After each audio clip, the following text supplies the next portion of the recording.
Good morning, everybody. We're here to give an update to an officer-involved shooting that we had on March 19th, 2024 in the Foothills Area Command. We're going to be providing details and showing videos of what occurred, and Commander Hartsock will explain everything as thorough as possible.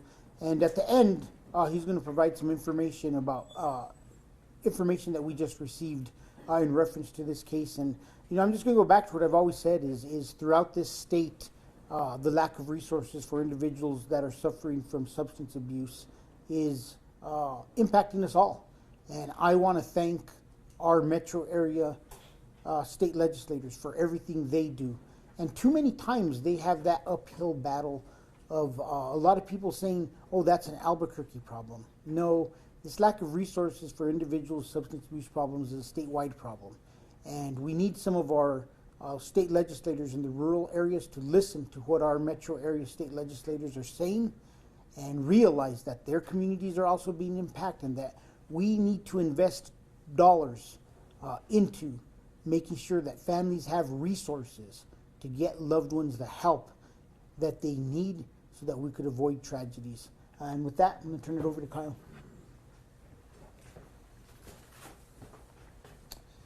My name is Commander Kyle Hartsock of the Criminal Investigation Division.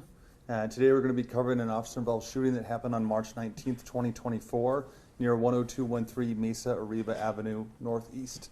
This is our third officer-involved shooting of 2024. This critical incident community briefing will provide information about a female who was wanted for auto theft and ran from officers, hid in a shed, and when confronted, pointed a cell phone at the officers, resulting in an officer-involved shooting.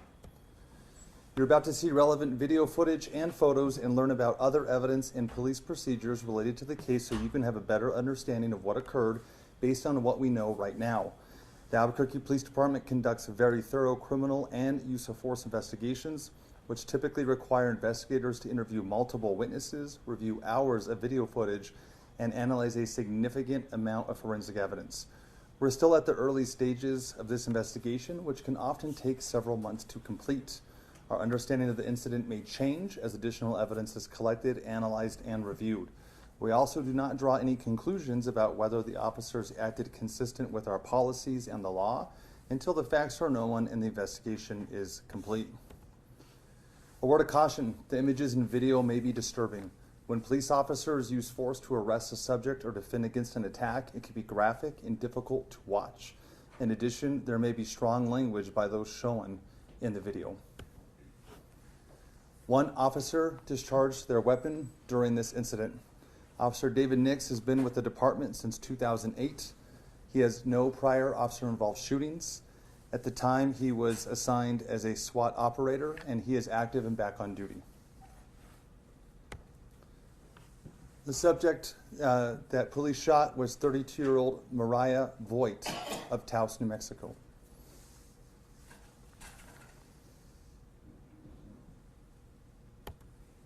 The incident occurred in the Foothills Area Command. Around 2:46 p.m., an officer conducted a traffic stop of a tan Toyota Camry at the post office near 9700 Candelaria Northeast, which is the square at the bottom part of this image. The officer discovered over the radio that the car had been reported stolen. As the officer approached the car with his lights on, the female driver, later identified as Mariah Voigt, got out of the car and walked away from it into the neighborhood nearby. There was a passenger in the car, so the officer stayed with the car until more resources arrived. I want to pause for a second here. Sorry about You're that. good. Oh. There you go. You ready, Matt? Do you know the minute? You're good? Okay. The passenger was detained without incident and identified the driver of the car as Mariah Voigt. At approximately 3:03 p.m., while attempting to locate Mariah, a separate officer located her jumping a fence into a backyard near 10208 Toltec Road Northeast, which was about half a mile into the neighborhood from the post office. The officer then, a few moments later, observed that Mariah had apparently got into another yard near 10213 Mesa Arriba Northeast and was on the roof of the house. The officer called out, they started to set up a perimeter and requested more resources to help apprehend Mariah, including officers from our K-9 unit and drone operators, especially since they saw her on the roof. Officers pretty soon after lost sight of her on the roof, but had the perimeter set up and awaited for the resources to arrive. At approximately 4:18 p.m., an officer contacted Mariah's mother on the phone and confirmed that she would be willing to prosecute for embezzled vehicle charges. Officers were also able to confirm that Mariah had a separate felony warrant for a narcotics offense and for evading officers on foot that she was also wanted for. This is video from the officer's phone call with Sharon Voigt, the owner of the car and Mariah's mother, confirming she was willing to press charges for the embezzled vehicle. We'll play you part of this clip right now. Hi, is this Sharon? Yes. Hi, this is Officer Hernandez of the Albuquerque Police Department. How are you doing? Good, how are you? I'm sorry, you're with who? The Albuquerque Police Department, APD. Uh-huh. So I'm calling in reference to your vehicle. I understand that it was stolen like 6 weeks ago. Yeah. So we were able to find it. And I was wondering if you want to press charges on the person that was in custody of it. Yeah, is that my daughter? It is your daughter, ma'am. Is she in jail or? No, so we found the vehicle. We're currently trying to get your daughter. She is hiding from us. She ran from us. She does have a warrant as well, but I need to know on your side if you want to press charges because I hear that she kind of cut ties with the family and just took the car. Yeah. So I need to know on your side if you want to press charges because this is ultimately up to you. I spoke to Joseph. He said he's willing to do whatever you want to do. Okay, can I call you back? Why would you want to call me back, ma'am, if you don't mind me asking? It's a lot. I understand it is a lot, but as an adult, ma'am, like I get she's your child. I understand that. Yeah, no, you're right. But as an adult, when are they going to learn their lesson if they don't face consequences of their action? Right, yeah, no, I do. I'm tired of this. You do want to press charges? Yes, I'm just tired of it. Okay. So I will give you a call back when we have her, when you can go get your car as well, okay? I will let her know that I'm speaking to you. Don't worry about that. You guys can go to court and discuss it there. Okay? I'm sorry. Officer D. Hernandez with the Albuquerque Police Department. Thank you, I appreciate it. Alright, Sharon, I will give you a call back here after everything is situated with your daughter, and then I'll let you know what to do from there, okay? Okay, thank you. Alright, thank you very much. Have a better day. I'll call you in a little bit. Okay, bye-bye. Bye-bye. Around 4:18 p.m., officers started driving around the neighborhood and the perimeter, using the PA system to warn residents to stay inside and asking for the subject to surrender. We're going to play you some of that video right now. Attention to the residents in the area. This is the Albuquerque Police Department. This is a police emergency. Stay inside your homes and keep your doors and windows locked. If you have an emergency, dial 911 and an officer will be dispatched to you.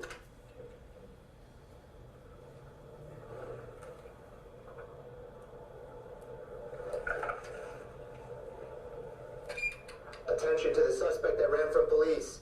This is the Albuquerque Police Department K-9 unit. You need to come out now and make your presence known, or a police dog will be used to find you. When the dog finds you, it will bite you. This is just a map showing from the officer's lapel recording device the GPS area of the neighborhood he drove around. The red balloon is showing you where the shooting took place.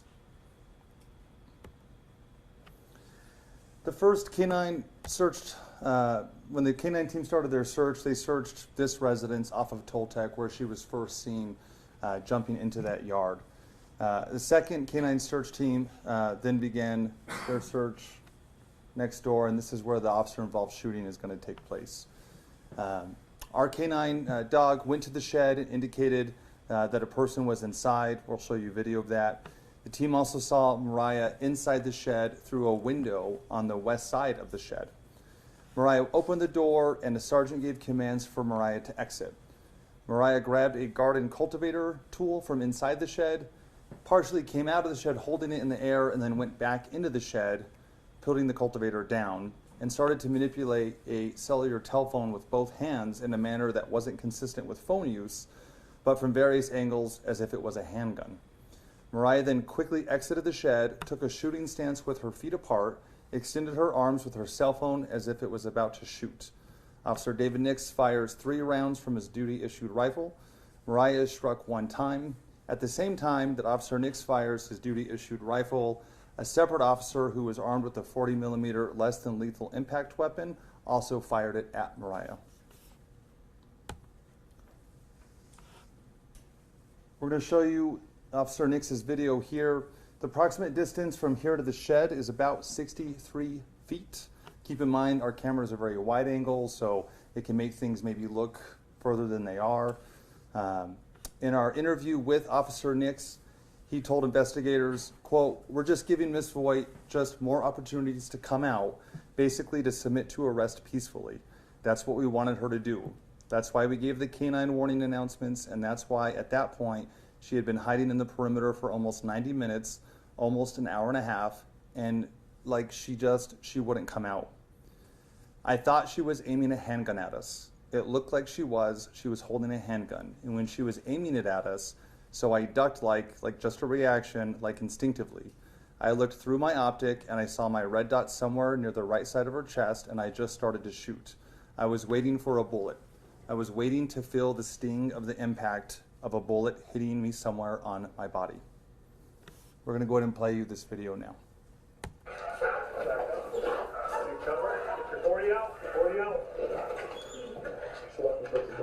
Mariah, you need to come out with your hands up empty. If you run, a police dog will be sent to find you. Put your hands up.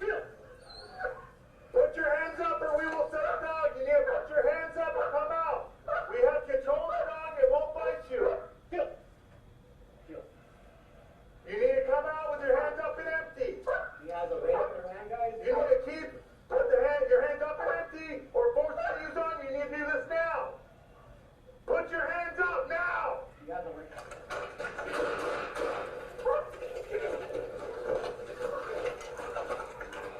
Show us your hand. Show us your hand. Put it in your hand.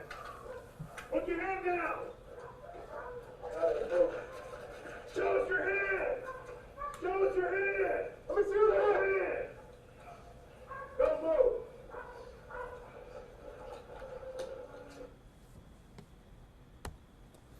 This is a zoomed in video of the last clip we just showed you.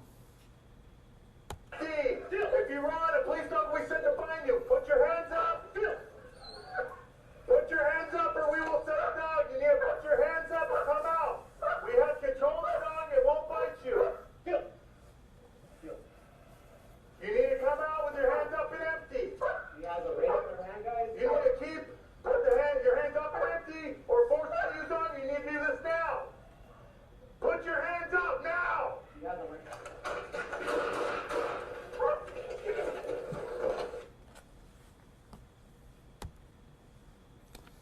Here's OBRD video from a separate officer who did fire their less than lethal 40mm munition sponge during this incident. This officer stated in his interview to investigators, quote, "I see her raise a black handgun and point it at us, and immediately I began to feel afraid that she's about to shoot me. Due to the speed of the way she had pointed the gun at me, there was no time for me to transition to a firearm, and I used the only thing I can to protect myself, which is the 40mm less than lethal launcher, which was in my hands. As soon as I can fire my 40mm less lethal impact launcher at her and attempt to stop her from shooting myself and the officers that are with me." We'll play you his video.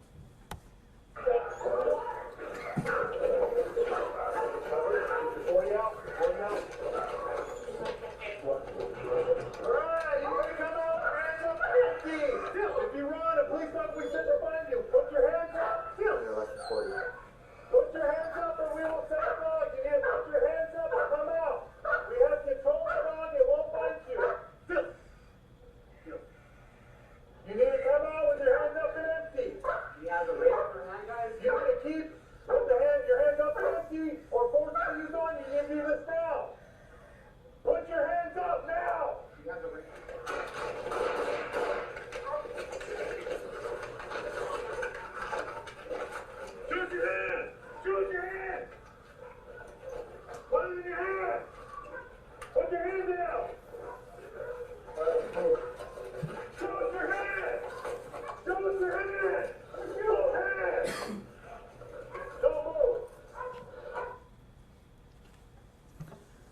I stated earlier, we also had a drone overhead. It was being operated by an officer in our bomb squad. Overlaid on top of this video, we added the real-time radio transmissions that officers would have been hearing that day. The drone operator stated that he could not give any information to officers for a few reasons. One was how fast the incident unfolded. He said he was also adjusting the contrast on the device. Keep in mind this is a bright lit day, to try to understand what he was zooming in on and what he was seeing. The other thing that delayed his communications was the fact that they are trained when an arrest team is taking actions to arrest a subject is to stay off the radio to keep the communications open and clear. And the last thing, we'll show you a picture of it next, is he was viewing this video. You're viewing it on a 80-inch TV today. He was viewing it on about a 5.5-inch cell phone screen during this incident. But we'll go ahead and play you the drone video now. There's no independent audio when the drone's flying, but we overlaid our radio transmissions on top to make it a little bit more helpful. We'll play that for you now. Good morning. Advise when you're out, we're all starting.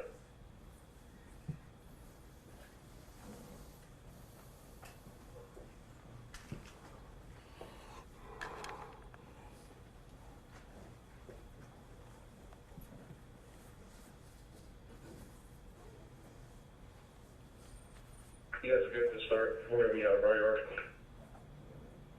We'll be starting 10213 Mesa, everybody. Okay, follow up transmission 3132, I'm trying to marry. Sunday on 10 he was on this call, deal with the X-ray.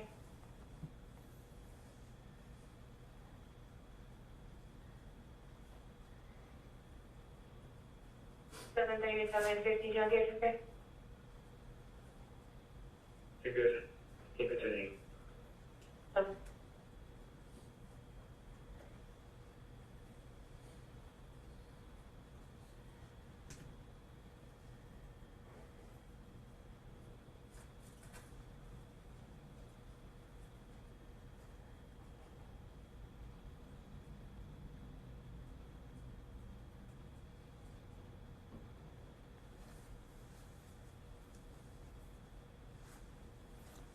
That's the police dog in the backyard.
Same.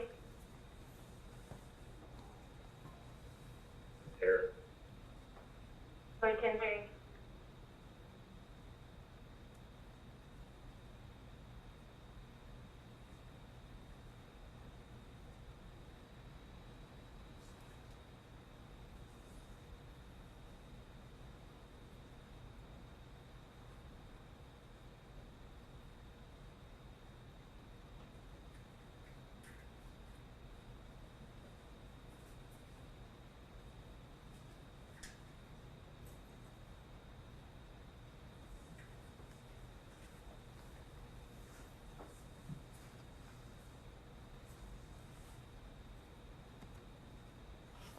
This is the device that the bomb technician officer was utilizing to operate the drone. The screen is approximately 5 inches wide and 3 inches tall. This is a still shot from the drone footage showing Ms. Voigt with the cellular telephone in her hands, arms pointed outward in the shooting stance. This is the tan Toyota Camry that Mariah was driving. It was listed in NCIC as being embezzled by the Taos County Sheriff's Office. We later discovered a deputy with the Taos Sheriff's Office was already preparing an arrest warrant for Mariah for taking that vehicle. This is the backyard where the shooting took place, where an officer had seen her on the roof. We discovered a ladder had been set up there. We're not sure if she set it up or just took advantage of it to get on the roof. This is the shed that she was hiding inside. The red circles show different bullet impacts from Officer Nix's rifle. This is just an additional photo of that shed showing the impacts into the shed. One impact is through the other side of the shed and impacts the brick wall behind it. At the bottom of this photo, you can see the cellular device on the grass. This was the cultivator investigators believe she originally armed herself with, that we can see in both videos, before transitioning to the cellular device. This is our 40 millimeter impact munition that was fired at Mariah and ended up coming to rest just inside the shed. This is a close-up of the cellular telephone Ms. Voigt had in her possession during the shooting. This is an impact from one of the Officer Nix's shots that continued to then impact the shed. This is the damage to the brick wall of the round that went through the shed. And these are just shots of the casings collected from Officer Nix's firearm.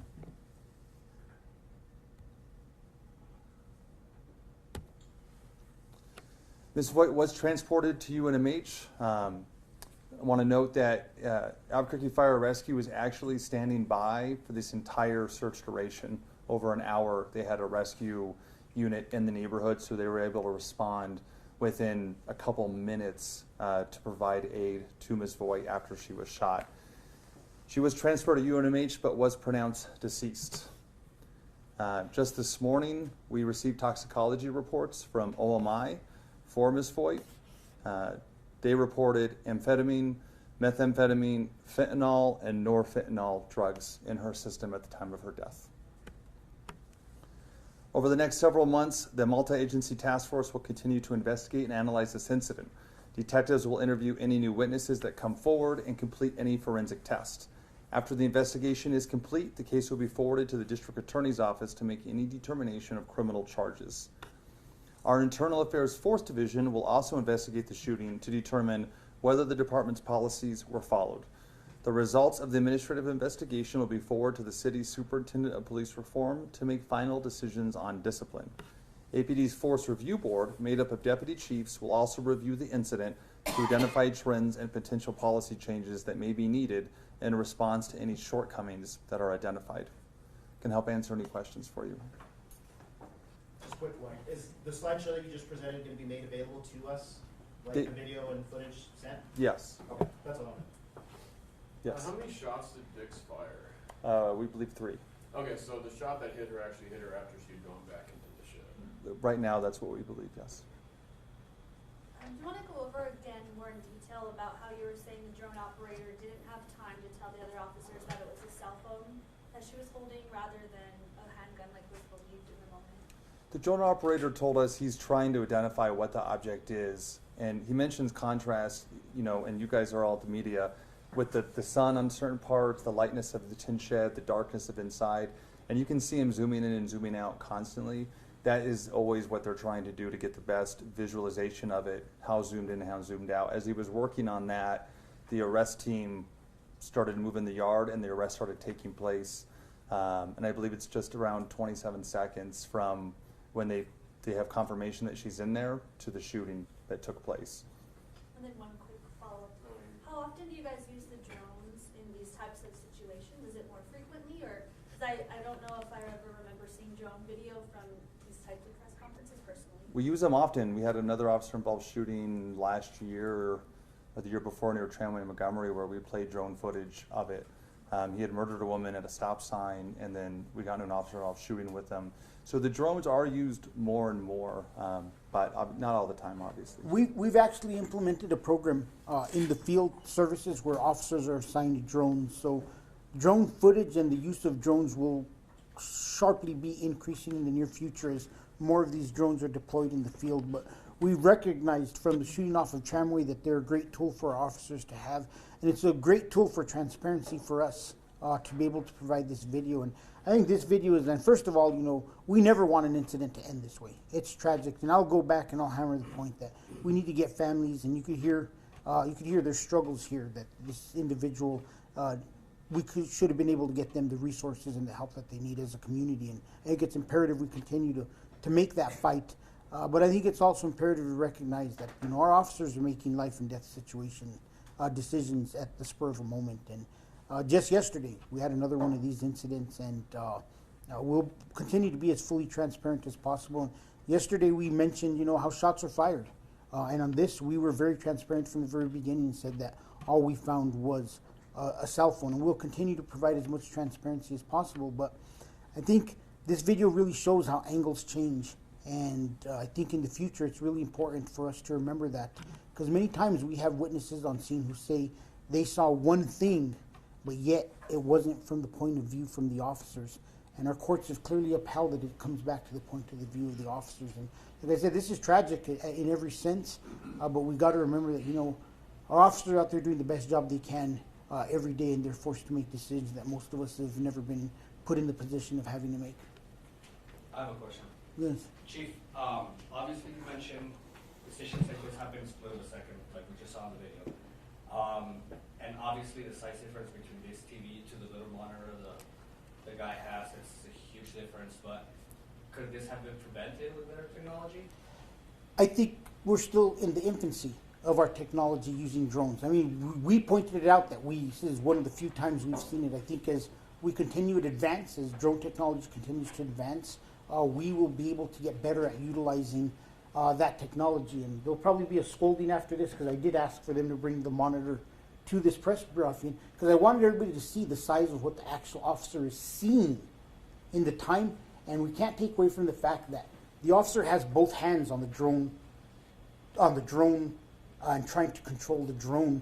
And it's very difficult for them also to try to start getting on the air, reaching for radios and control the drone. So there's still a lot of things that we will be learning from this technology. You're learning to use it better. The technology is advancing, but there is definitely a future in this technology. And I 100% believe that as this technology improves, as we perfect it as an agency, it will save lives. And, you know, I look back early in my career, 1995-ish, 1996. Do your research. Go back and look. One of our first beanbag deployments resulted in the individual dying from that deployment. And I remember it was a West Side call, and it was our tactical section involved. And all these years later, had we given up on that technology, think of all the lives for years that beanbag saved in officers being able to use less lethal. So this is just another one of those technology advancements that we'll continue to work to catch up on and make sure that we could fully utilize it to the best of our abilities. Yes, sir. Are you, we know that you used to be out on the streets as well. Are you able to provide what is the protocol that officers need to do in these types of situations? Like, you know, they don't know what they're holding. Are they supposed to like shoot right away or try to identify if it's a weapon? You know, our force investigations will determine, but clearly it's very simple. I mean, if an officer perceives that their life is endangered, they're authorized, and it's a deadly threat, they're authorized to use deadly force. And it's unfortunate that throughout time, and I'll rewind us back. I mean, and I rewind us back to my officer involved shooting. I had split seconds to make a decision. I was heavily criticized at the time. The individual's armed with a BB gun, and I was criticized over it till the day I became chief, and there's still groups of individuals who criticize me over it. I lived this, and I saw what it was to make a split-second decision. So anybody who hasn't been in that position, it's very easy for them to sit on their couch and say, oh, you should have done it this way. But when you're actually in the moment and you've actually lived that, it will change your perspective for the rest of your life. With a follow-up question with Jaime, what he was saying with the drone and stuff, do you think in the future it could be a plan where they could try to see first what that person has and then have the officers react to it? Yeah, I think there's still a lot of planning. There's still a lot of us perfecting this and looking at developing a process on how to use it. This is a very difficult one because the dog had already alerted to it, and the drone just came in after the fact, and it unfolded so quickly. I think we always have to remember there's never going to be a answer that's just black and white about it. It's always going to be gray somewhere in the middle. And I think when we all start to realize as a community and as a form of government that policing operates so much in the gray, that it's really hard for us to make a policy one way or develop a process, because there's always going to be that unknown that comes in that makes us redevelop the process. Yesterday I was asked, like, should officers be chasing people with rifles because of what happened? And I'm not going to change a policy because of one incident. And I think that's where, in the past, we've hurt ourselves. If it becomes a trend, then we should look at this and we should evaluate it. But yeah, we'll continue to see how we can develop and improve our abilities to be able to do different things. Yes, sir. So not to speak on the split second, like to take, but there was only one shot that was fired that was the non-lethal. And from the video, we can see one like being loaded up. So what is the protocol on when a non-lethal shot is fired versus when you know, that's something we fought hard with the Department of Justice, and we worked with the monitors, and we came to an agreement last year where we wanted to deploy less lethal earlier in circumstances. And I think there's a lot of, at times, lack of understanding of the complete process. And it's very easy for me to stand up here and explain the DOJ settlement agreement, because honestly, I live those things every single day. And I know different parts. I know where we're at, where we're going. It's the same thing with use of less lethal. A lot of times the public asks that question, why wasn't less lethal deployed first? And the simple answer was, we have a situation where both a less lethal option and a lethal option are now becoming authorized.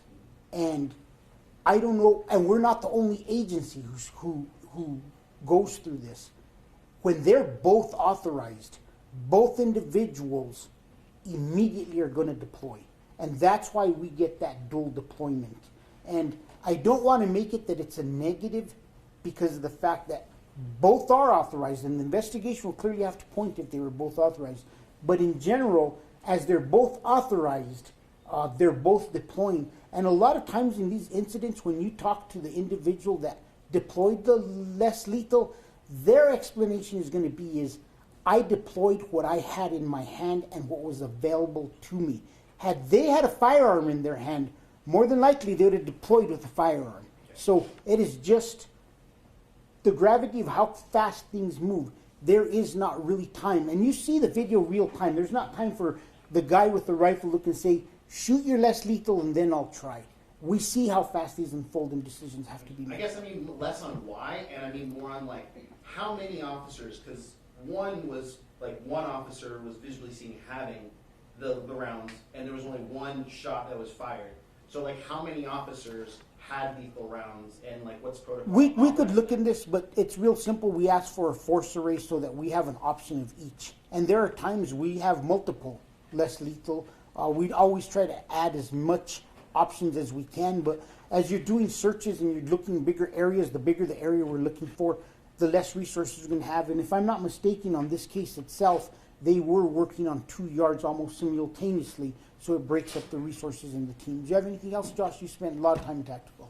Yeah, so you have to look at where they're at. They're doing an area search, and they know that there's a person inside of a shed, so they pull back on position of cover. One, it prevents them getting into an engagement and limiting that self-induced jeopardy, standing out in the middle of the yard. So you don't want the guys online having all these multiple things, so you pull them back. So all you have your lethal and not lethal. Plus that a dog. Like, there's 3 options available at that time. So everything was set up pretty well. The sergeant who controlled this team did a phenomenal job. And so those guys did their job very well. Well, that answers my question. It wasn't like the area, just how many had lethal, how many had non-lethal. I do have another question. You mentioned that EMT was on scene for about an hour and a half. Is there a specific reason why they were there? Because we Yes. Every time we have a tactical deployment, as a precautionary means in case somebody is injured, we want to be able to get them rescue personnel as quickly as possible. And I want to thank the fire department, because for years, this goes back to when I was the commander in our tactical section years ago, and beyond that, EMT has sat out there for hours to provide us the support to ensure that we could get medical attention to anybody as quickly as possible. Yes? I don't know if it was me or not, sorry. No, that's okay. So I wanted to go back to a little bit of the drone stuff. Typically, how fast is the communication between officers and the drone operator? Is that done over the radio? And then I guess kind of following up on Jaime's question about the technology. I know there's several different types of drones. If you could tell me what kind of drone you guys use. I know personally we have a drone that is a 2-person drone that one person's flying, one person's solely controlling the camera, and it's a slightly bigger screen too. So I guess if that may be an option for the future as you guys are using the drone as a resource in these kinds of We'll situations. continue to evaluate the drone program. We'll put improvements when we have to. We'll have to get back with you on the specifics. I know we use different drones, and there are different types. I know our traffic section has an extremely expensive drone that they fly over crime scenes, as does our homicide unit and violent crimes for their investigations. And I don't have the specifics on the drone, and we could follow up with that a little bit later and get you some information. And communication, it happens as quickly as feasible and possible. And I think you heard Kyle talk about some of the things that needed to be taken into consideration. There had to be definite identification of what the drone operator was relaying to the other officers, and then the fact of the moment they're able to 100% say what is occurring, they would be able to key up their mic and put it get the message out. But essentially they would be flying the drone, controlling the camera on the drone, and then talking through the radio at the same time. Yeah, and that's one of the things that out of this I could tell you already came out is we're looking to see is, do we have to pair somebody with a radio with these individuals? So that's already came out. The first day as we looked at it, we're like, man, maybe we should try to get somebody with radio to help them out. So the drone operator's been interviewed by you, or he spoke with you guys. Did he say that he saw a gun or a phone before the shots were fired? Did he express that the screen's small, all those things are happening, but did he tell you that he thought it was a gun, he thought it was a phone, or he didn't know what it was? Before the shots were fired, did he express that? In my understanding of his statements, he just wasn't sure either way what it was. And so he didn't want to communicate unsure information. And again, it started to happen very fast. So as he's trying to figure out that piece of the puzzle, so is the arrest team. And he had the ability to do it. He just had to have reached up, done his Yes. thing. But the line was open. The line was open for him to do that. The line was open, but you can also hear the officers on scene identifying that a rake or something else is in their hand. So they also have their own view. Yeah. Right, they're 60 feet away. That's a pitcher's mound to a home plate away. It's daylight. They also feel like they're seeing what's going on. Well, from them, it looked like a gun for sure. I mean, like with Yes. the way she came out and stuff. Question is, if the drone operator had seen her manipulating a gun, wouldn't he also have then been like, hey, pull back or something? Because I doubt, like, if he saw her doing that with a gun, he's going to be like, oh, yeah, stay where you are. And, like, I mean, I'm just, like, SOP, I guess, why. They're going to have to keep cover. I mean, they're going to have to keep deadly cover on that location. So it doesn't necessarily mean there's a gun, we're going to retreat around the corner. And I mean, they would have done an evaluation, they would have figured where the best position for them. They may have eliminated a less lethal option at that point, possibly, just to make sure that they position the right person in the right place. And that's really, it's getting the weeds of tactical. But I want to bring up the point that we have had successful deployments of drones that have identified, and we did have the time to radio and say, one of our early deployments happened in downtown, and if you look back, there is a story about this. Years ago, we put this story out where when we were first testing drones, bombs showed up at the scene of an individual we thought was laying outside of a school or a location off of Gold or Silver. Do you remember, Josh? And they figured out that it wasn't a firearm, it was some other object that looked like a firearm. We'll research it, and you could all look and research it. We've talked about it. So at that point in time, we've had successful times when they were clearly able to identify it and say so. There is, from the past, we've had success, and but we got to remember that it's probably never going to be 100% in every situation for a variety of reasons. One more. This is a few times now where someone has pretended to have a weapon, seemingly because they wanted to. I don't know why someone would do that without the thought that they're going to be shot, basically.